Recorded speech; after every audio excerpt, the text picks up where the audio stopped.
സംസ്ഥാന ബജറ്റിൽ സർക്കാർ ജീവനക്കാരോടും അധ്യാപകരോടുമുള്ള അവഗണനയിൽ പ്രതിഷേധിച്ച് ദേശീയ അധ്യാപക പരിഷത്തിന്റെ നേതൃത്വത്തിൽ തൃശൂരിൽ പ്രതിഷേധം സംഘടിപ്പിച്ചു. കോർപ്പറേഷന് മുന്നിൽ വെച്ച് നടത്തിയ പ്രതിഷേധ യോഗം ദേശീയ അധ്യാപക പരിഷത്ത് സംസ്ഥാന അധ്യക്ഷ കെ സ്മിത ടീച്ചർ ഉദ്ഘാടനം ചെയ്തു. സർക്കാരിന്റെ അവഗണനയ്ക്കെതിരെ സംസ്ഥാനമൊട്ടാകെ പ്രതിഷേധം വ്യാപിപ്പിക്കുമെന്ന് സ്മിത ടീച്ചർ ജനം ടിവിയോട് പറഞ്ഞു.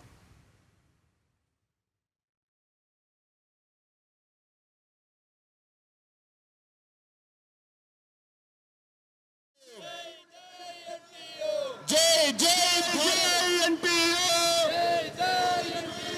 जय जय भारत माता, बाला बाला गोपाल, नाणमिल्ले नाणमिल्ले സർക്കാരുടെ വിഹിതം.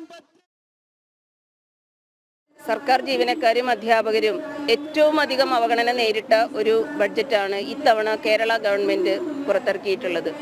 അത് ജീവനക്കാരുടെ ഭാഗത്തായാലും അധ്യാപകരുടെ ഭാഗത്തായാലും കുട്ടികളോടായാലും എല്ലാം അവഗണന കാണിച്ചുകൊണ്ടുള്ള ഒരു ബഡ്ജറ്റാണ് ഇത്തവണ ഈ കമ്മ്യൂണിസ്റ്റ് സർക്കാർ പുറത്തിറക്കിയിട്ടുള്ളത്. അതിനെതിരെ ദേശീയ അധ്യാപക പരിഷത്ത് പ്രതിഷേധ ധർണകൾ സംഘടിപ്പിക്കുന്നു. ഇതൊരു തുടക്കം മാത്രമാണ്.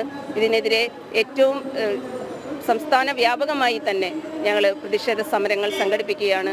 കഴിഞ്ഞ ദിവസം സെക്രട്ടേറിയറ്റിൻ്റെ മുന്നിൽ ബഡ്ജറ്റ് കത്തിച്ചുകൊണ്ടുള്ള പ്രതിഷേധം ഉണ്ടായിരുന്നു. എല്ലാ പ്രതിഷേധ പരിപാടികളും ഞങ്ങൾ ആസൂത്രണം ചെയ്തിട്ടുണ്ട്. അത് നടപ്പാക്കും.